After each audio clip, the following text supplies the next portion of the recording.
You're listening and watching to a very special podcast.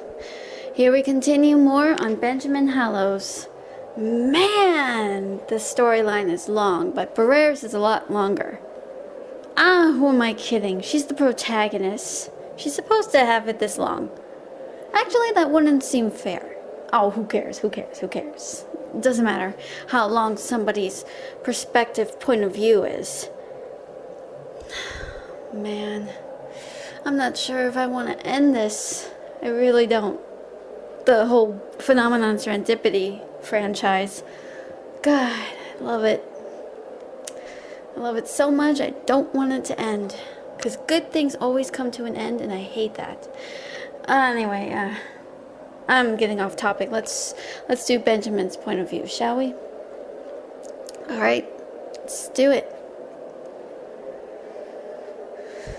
Sylver Eden knew she couldn't go walking anywhere, but she was tired of being held in this prison.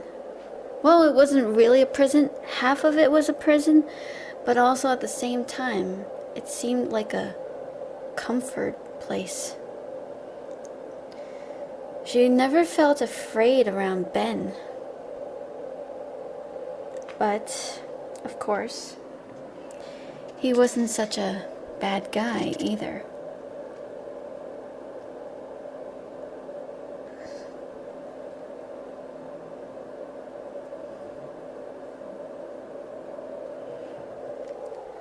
However, she decided to rebel a bit. She smiled and thought, what's he gonna do? Say no? Ben was working. However, he was surprised to see that Sylver was dressed and she was in sneakers, jeans, the clothes that were brought to her by Beauty. Where do you think you're going? Ben asked. Just for a walk. I promise I won't expose myself. I don't think that's a good idea. Look, Ben, I'm tired of being held captive in this prison. Look, just give me my freedom. I just want to go for a walk. I promise I'm not going to go far. I just want to walk around a little, and this is not my idea of escape. Ben sighed. Well, I don't want you to get hurt. And I won't. Besides, I can take care of myself. No need to worry. But if anything happens, maybe I'll let you know. So, Sylver left. Ben looked over at the MPD. Actually, Beauty brought a lot. And he wonders, I wonder.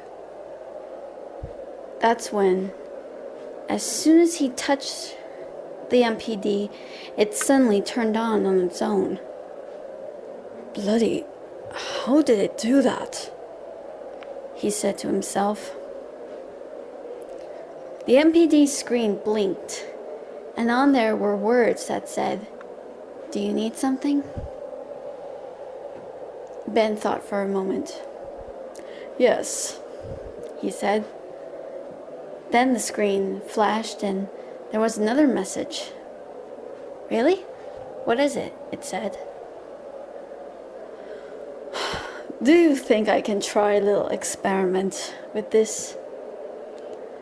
The machine knew what it meant, what he meant. So it said, yes. Would you like to try a memory? You can choose anybody's, or you can try your own. Go on, it won't hurt. Ben thought this was amusing, so he thought, oh, all right. How about Taylor's point of view? Go on, humor me.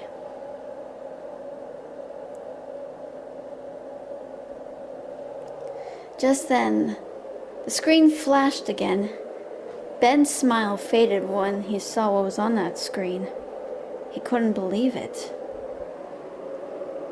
That was Taylor's life right there on the screen. When he was just a boy, he was born into a family, but sadly, His family was pretty dysfunctional. His father left him when he was just a child, and also Taylor's siblings died unexpectedly after many events when he was growing up. The poor mother had to give up Taylor for foster homes many times before she managed to get a court order to get him back. But after all the tragedies and seeing that Taylor is nothing more than just a curse, she just cast him out and never wanted to speak to him again. It was at this point that Taylor's life began to fall apart. First of all, he couldn't deal with the whole peers bullying him, and he didn't go to school. However, he managed to taught himself books during his time.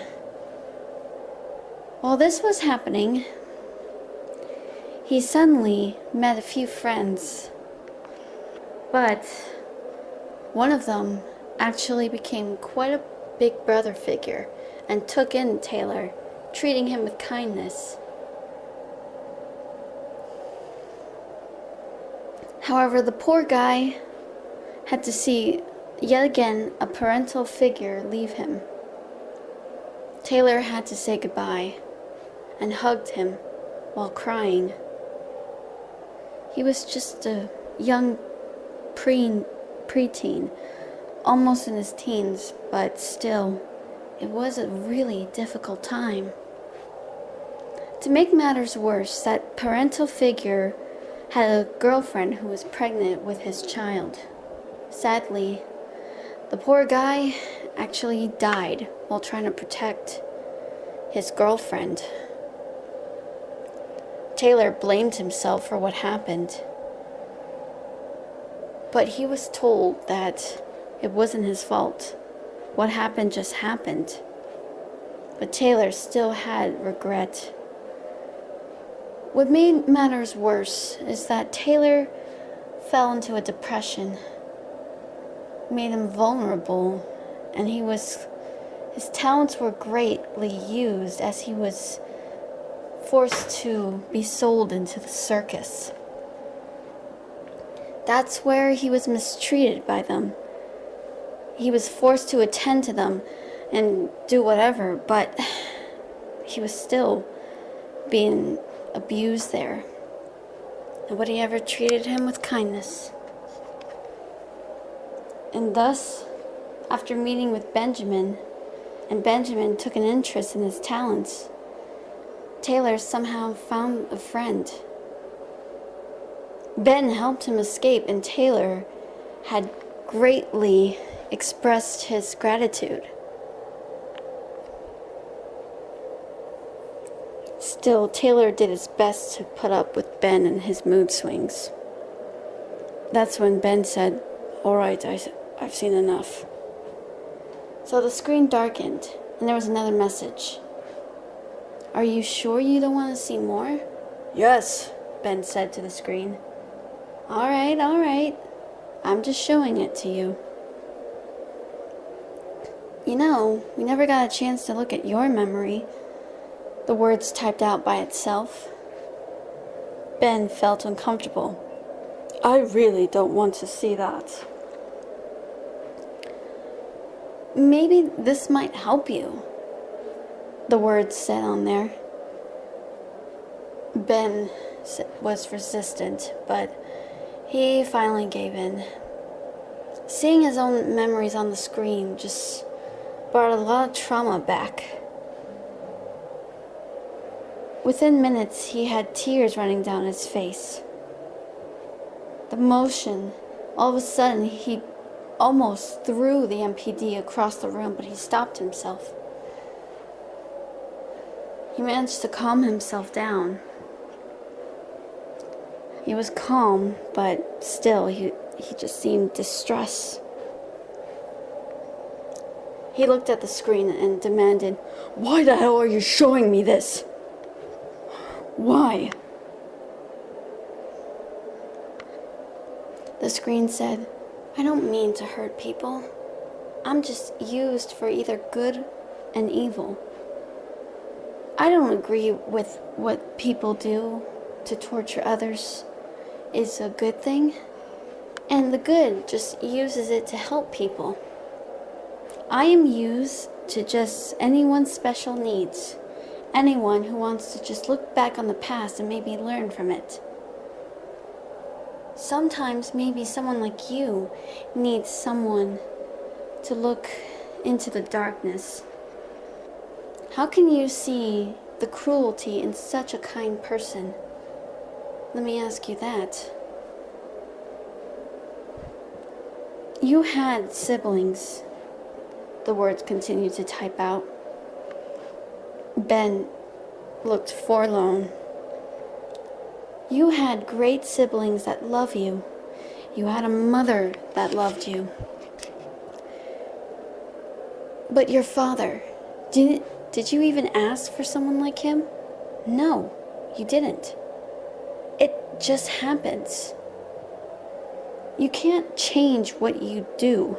You can only learn from it. The past does hurt. You can't run from it. I mean, some people would, but you just gotta learn from it, you know? Ben just shrugged.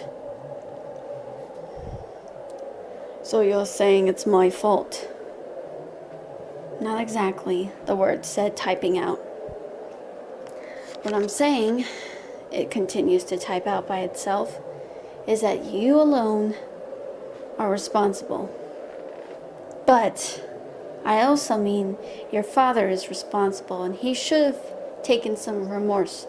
But he isn't. He thinks this is all part of his work. You should know that by now. Then the memory machine then asked, would you like to see an example? How about your darling Stephanie? Ben froze. What do you know about Stephanie? I know her more than I do. Then the machine typed out, oh really? Okay. Do you know that she might have had someone special? Like you were her first love and you were always her first love. But she had a second love. Want to see? Ben was curious, so he nodded. But what he saw shocked him. To be continued. We got more on Benjamin Hallows' story. So what do you think? Do you like the story about someone who is responsible for that beach incident? You may think Ben is an evil guy until you take a good close look and you realize maybe he's not such of a bad guy. But yeah. Just be aware of your surroundings and yeah, try to be a little more careful because you'll never know. You can't just judge a book by its cover. Some people really don't know a person until they take a closer look. Alright, I got more soon, so stay tuned. I'm Catherine Donovan. I'll see you next time.